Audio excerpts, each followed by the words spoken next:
Hello everyone, how are you? Hope all is well with you all and your families are all doing okay.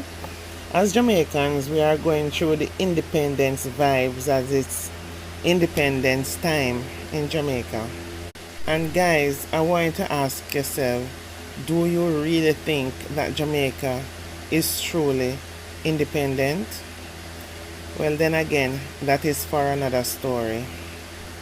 So guys, do you remember the businessman that owns the car dealership that took out a policeman, then took out himself after leaving court, heading to the Half Tree police station without any handcuffs on?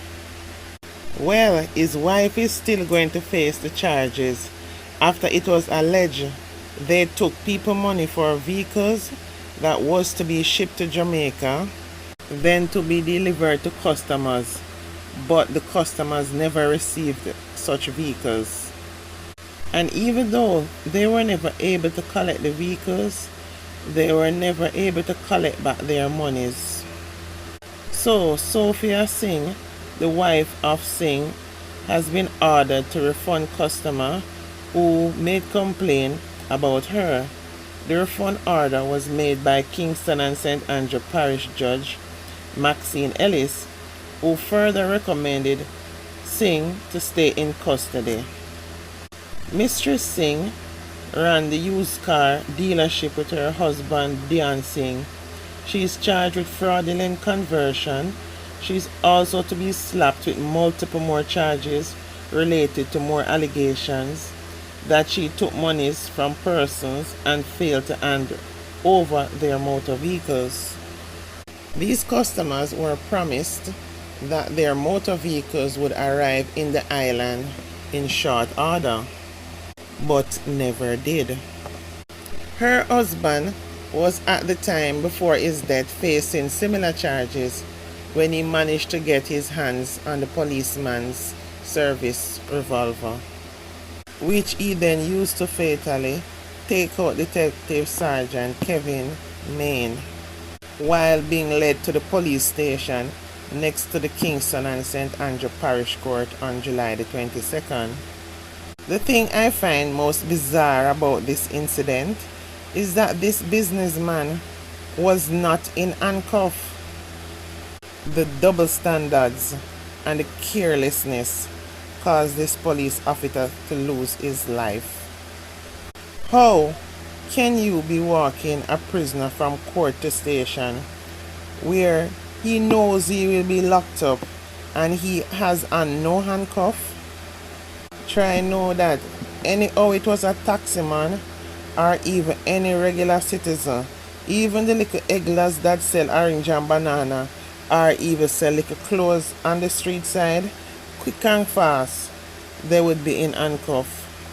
What police need to understand, don't underestimate society people and their capabilities when their back is against the wall, as they are the ones that is most ashamed of what their big shot friends going to think, more than even feeling any remorse about the crimes that they have done.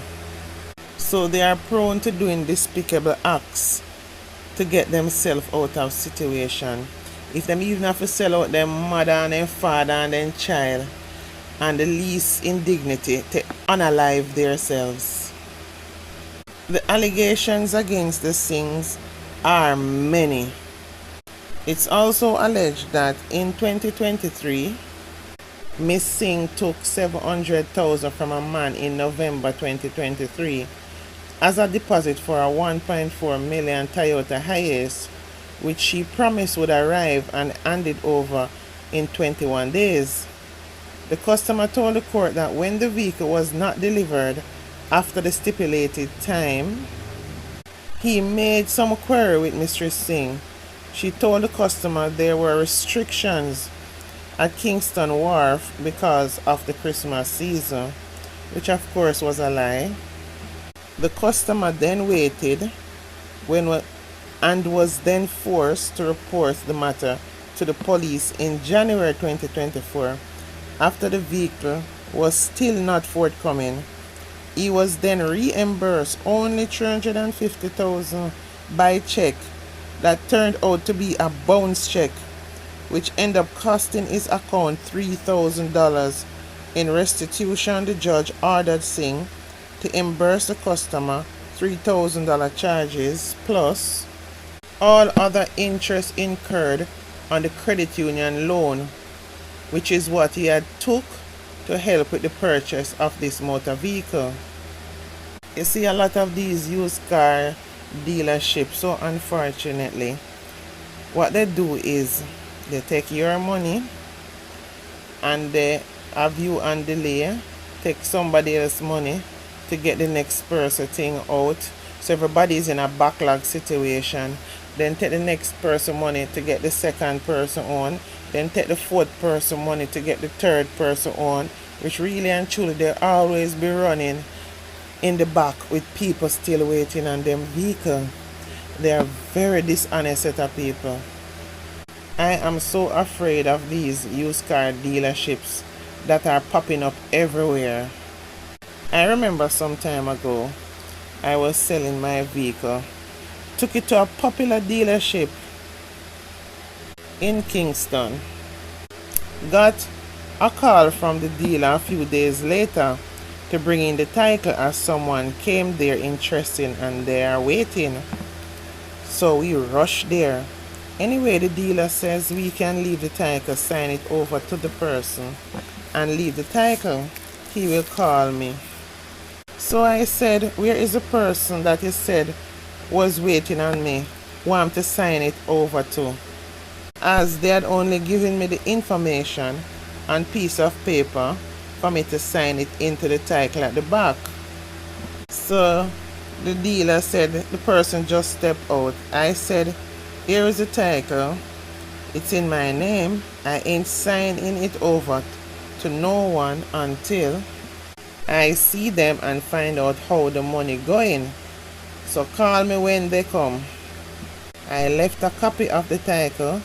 As I was leaving, I went over to my vehicle and looked at what's going on.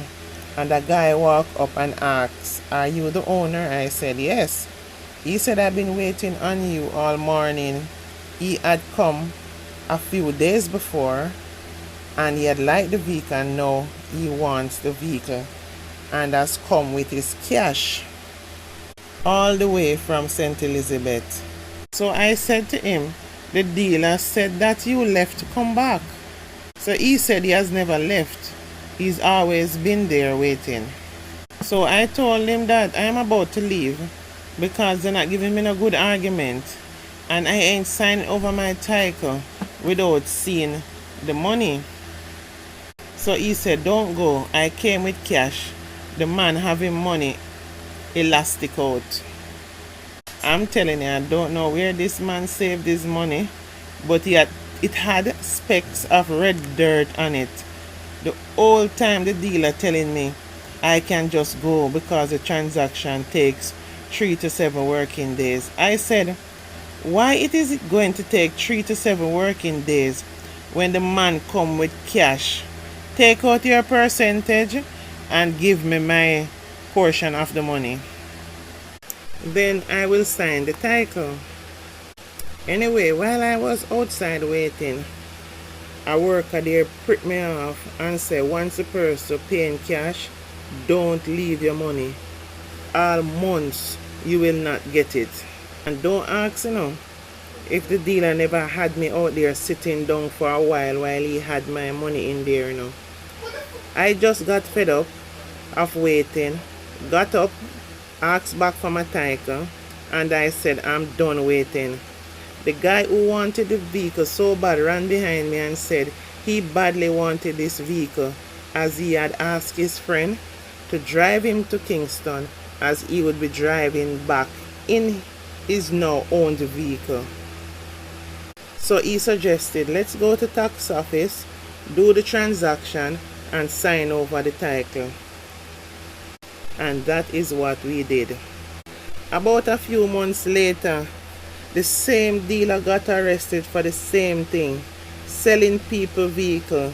They can't get their money on collecting people money and not able to deliver any vehicle. I just said to myself, I just merely escaped that bangarang. What I find especially in Jamaica is that you have to be very aware and cautious when doing transaction, especially with certain amount of money, because those money are not joke money. Because there are also allegations out there where people get taken out just so they don't have to be paid back their monies. So be aware and cautious in all your dealings. The sad thing about it, you can't look at a dealership and judge, because this might be a good one, or you might be one and two of the lucky ones that everything go okay for you based on the circumstances. But when it comes down to a lot more people, they are going through it. Another thing too, I begin to suspect where when you're buying a motor vehicle. You see, if you're buying a motor vehicle and you're getting a loan through the bank, based on how the bank execute how they do things, I think you more readily get your vehicle more than if you were a person who want to say buy a vehicle for cash. And for example, you go in and you say, wait there, you know, I see that vehicle for 2 million. I go in and I give him 500,000 now. Then I go back and I go give him 300,000 and so on. You see, those kind of people end up get caught up into the melee, as what happened is that because they weren't seemingly ready, it's not like the vehicle is put one side until you finish pay. If somebody else come and buy it, them sell it same way and so on, and then will convince you afterwards to take one similar or the same thing and telling you, say, yeah man, this is a deal because this have more this or this have more that. So you have to be cautious there, so. And also another set of victims are the ones that deposit cash, and they are going to pay cash for their vehicle, but they're waiting on the vehicle to come in to go in with the rest. Those people are the ones that mostly get hindered with dealers, because I remember I buy a vehicle through car dealership and I went through the bank, and at the time the way the bank system set up, you're going to get your vehicle, you understand? But I find experience where it's when you pay that deposit thing now and them know you're going to pay it cash, you always have some delay tactics. So you have to be aware of that and look out for it. It's much easier if you know somebody selling a vehicle and you make secure arrangements, whether at a police station or whatever, where you do the transaction there and you buy cash and then give.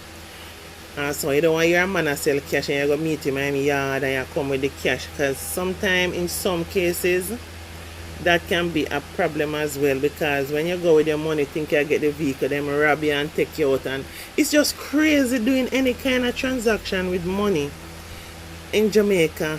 And who can we trust? So the most important thing I can say is just be really cautious, suss out everything, pre-out everything, investigate everything, and have all of your information written down, so I know you alone know what is going on.